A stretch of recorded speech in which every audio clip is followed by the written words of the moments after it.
Milovaní, s blížiacim sa koncom prechodu sa vedomie tých, ktorí sú pripravení na vzostup, rozšíri na veľmi vysoké úrovne, čo umožní spomenúť si na všetky minulé životy, nielen na tie prežité tu na planéte Zem, ale aj mimo nej. Táto príprava si teraz vyžaduje určité úsilie, najmä pokiaľ ide o pochopenie toho, že sme boli v škole duší. Skúsenosť duality znamená, že v každej inkarnácii môžeme žiť raz ako dobrý, inokedy ako zlý. Toto striedanie rolí je to, čo skutočne naučilo všetkých študentov tejto školy všetky lekcie. Keď vedomie dosiahne vyššie úrovne, a nebude to dlho trvať, každá vtelená duša pripravená na vzostup si postupne spomenie na každý minulý život. Spomenie si, že v každom žila inú postavu. V jednom živote bola vrahom, v inom bola zavraždená. V jednom bola zlodejom, v inom bola okradnutá. Raz bola bohatá, inokedy nešťastná. Bola múdra v jednej existencii a menej múdra v inej. Skrátka, všetko, čo si možno predstaviť, bolo v istom okamihu minulosti skutočne zažité. Keď pochopíme, že už nie sú potrebné žiadne lekcie, ktoré by sme mali zažiť, cítime, že táto škola sa stane spomienkou minulosti. Ale nestačí ich len zažiť. Musíme sa naučiť lekcie v rámci vlastnej duality, ako dobrý, tak aj ako zlý. To sa nazýva dualita alebo polarita. Spomienky na minulé životy a naučené lekcie. Donedávna nám bolo hovorené, že každé zlo, ktoré sme vykonali, musí byť jedného dňa vyvážené, teda musíme zažiť rovnaké skutky, aké sme spáchali. Áno, je to pravda, ale nie je to trest, ako sa kedysi verilo, ani karma, ktorú treba odčiniť.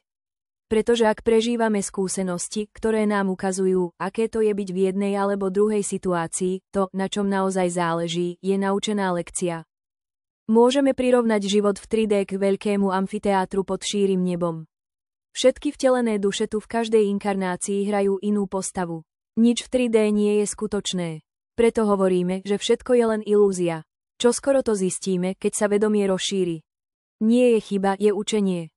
Ak neexistuje chyba, ale vždy učenie, začíname chápať, že aj keď sme boli zlými v minulom živote, bola to len skúsenosť, aké to je žiť takýto život. Takže ak som niekoho zabil v minulom živote, nezískal som karmu, ako sa kedysi myslelo. Bola to lekcia, aby som pochopil, čo znamená byť vrahom. Samozrejme, po smrti moje vedomie rozpozná túto skúsenosť a pripraví plán na reinkarnáciu, kde zažije opačný pól, bude zavraždené.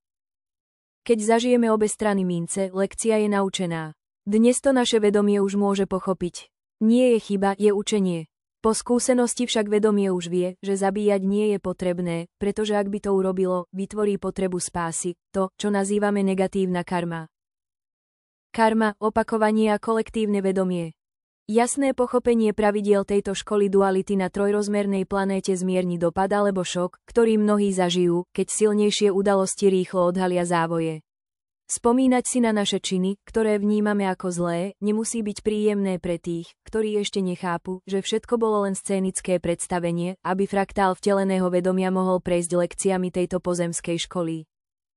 Sny nám už prinášajú niektoré metafory, ktoré nám pripomínajú takéto činy z minulosti.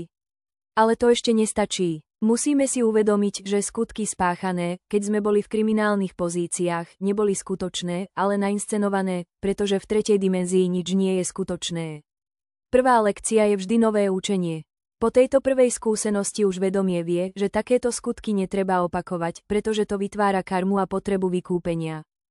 Toto je to, čo sa dnes deje veľkej časti ľudstva. Aj keď vedia, že určité skutky by nemali vykonávať, predsa ich spáchajú. Potom prídu dôsledky, tak ako ich poznáme. Hrdosť na cestu a príprava na spomienky. Vedomie pripravené vystúpiť do 5. dimenzie si spomenie na svoju minulosť, na každý detail a každú lekciu. Pochopí, že neexistovali chyby, iba lekcie naučené v každej situácii. Nebude ľutovať ani pociťovať vinu. Skôr pocíti istú hrdosť, pretože ocení svoje vystúpenie v každej inkarnácii, aj v tých, kde zohralo úlohu zlého herca. Skôr ako vedomie začne spomínať na všetky tieto detaily, každý človek si musí byť toho vedomý. Inak, ak by tieto informácie prijal všetky naraz, mnohí by zostali šokovaní, hoci len dočasne, kým by to všetko pochopili. Keď hovoríme, že vedomie sa rozširuje, myslíme tým aj to, že rozpozná, kto v skutočnosti je a všetko, čo zažilo v minulých životoch. Bude to tiež čas potvrdenia známej vety, sme architektmi svojho vlastného osudu. Koniec pozemskej školy a začiatok novej éry. Skratke, rýchlo sa blížime k záveru nášho učenia v tejto škole duší. Končí sa jeden cyklus a otvára sa nový vek. Opustíme svet skúšok a očisťovania, aby sme vstúpili do sveta obnovy. Dlho očakávaný zlatý vek už oznamuje svoj úsvit. Nový vek, ktorý bol tak dlho ohlasovaný, sa konečne začína objavovať na obzore. Toto je čas radosti a slávy, pretože je zároveň odmenou pre tých, ktorí si ju zaslúžili. Som Vital Frózy a mojou misiou je osvietenie.